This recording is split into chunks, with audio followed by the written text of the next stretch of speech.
बंधू आणि भगिनींनो, तुमच्याकडे एक अतिशय महत्त्वाची बातमी घेऊन आलेलो आहे। 16 फेब्रुवारीपासून पेन्शनचे नियम बदलणार, शासन निर्णय पहा, अन्यथा पेन्शन होऊ शकते बंद। काय आहे सविस्तर उत्तर जाणून घेऊया।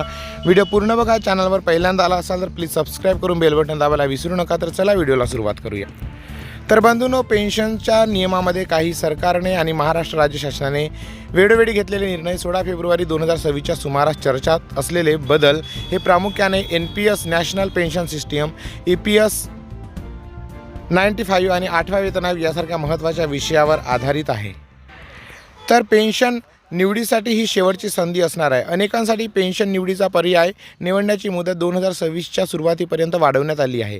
यामध्ये कर्मचाऱ्यांना जुनी पेन्शन योजना OPS आणि नवीन पेन्शन योजना NPS यांच्यातील तांत्रिक निवडीबाबत काही महत्त्वाचे निर्णय घ्यावे लागणार आहेत। विशेषतः राज्य सरकारी कर्मचाऱ्यांच्या बाबतीत ज्यांनी विशिष्ट तारखेनंतर सेवा सुरू केली आहे त्यांच्यासाठी हे बदल निर्णायक ठरतील। नंबर 2, NPS मधील नवीन पे आउट पर्याय।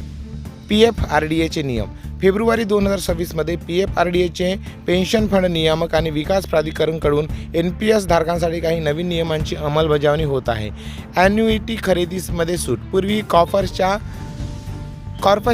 40% रक्कम ॲन्युइटी खरेदीसाठी वापरणे बंधनकारक होते। आता हा नियम शिथिल करून 20% पर्यंत आणला जाण्याची शक्यता आहे। यामुळे निवृत्तीच्या वेळी हातात जास्त रोख रक्कम मिळेल। सहभाग वाढवणे। आता वयाच्या 85व्या वर्षापर्यंत NPS मध्ये सहभाग घेता येईल।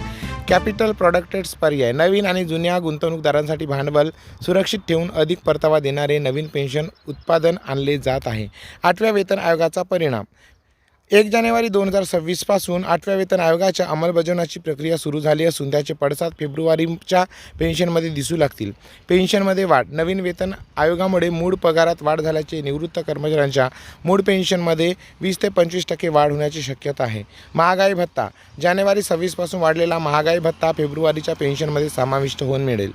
EPFO मधील महत्त्वाचे बदल।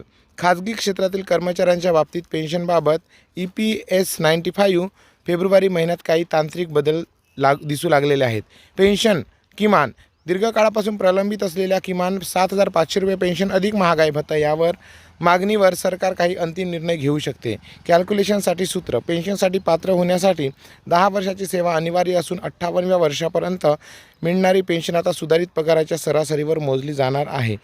महत्त्वाचे नियम व अटी अशा प्रकारे। पॅन आधार लिंकिंग असणे आवश्यक आहे, ज्यामुळे TDS कापला जाऊ शकतो। डिजिटल जीवन प्रमाणपत्र। पेन्शन सुरू ठेवण्यासाठी दरवर्षी जीवन प्रमाणपत्र सादर करावे लागते। आता हे फेस रेकग्निशनद्वारे घरबसल्या करणे अनिवार्य सोपे झाले आहे। कौटुंबिक पेन्शन। 80 वर्ष पूर्ण झालेल्या पेन्शनधारकांना मिळणाऱ्या अतिरिक्त पेन्शनच्या दरात वाढ करण्यात आलेली आहे। निष्कर्ष असा की फेब्रुवारी 2026चे हे बदल प्रामुख्याने पेन्शनधारकांना अधिक आर्थिक सुरक्षा आणि लवचिकता देण्याच्या उद्देशाने आहेत। विशेषतः NPS मधून मिळणारी रक्कम आणि 8व्या वेतन आयोगाची सुधारित पेन्शन हे 2 घटक सरासरी कर्मचाऱ्यांसाठी अत्यंत महत्त्वाचे आहेत। तर ही पेन्शनधारकांसाठी अतिशय महत्त्वाची बातमी एकमेकांना शेअर करा। चॅनलवर पहिल्यांदा आला असेल तर चॅनलला प्लीज सबस्क्राईब करून बेल बटन दाबायला विसरू नका। तर चला मंडळी, परत भेटूया अशाच एका सुंदर व्हिडिओसोबत। तोपर्यंत जय हिंद, वंदे मातरम, धन्यवाद, जय महाराष्ट्र। सर्वांना शिवजयंतीच्या हार्दिक शुभेच्छा।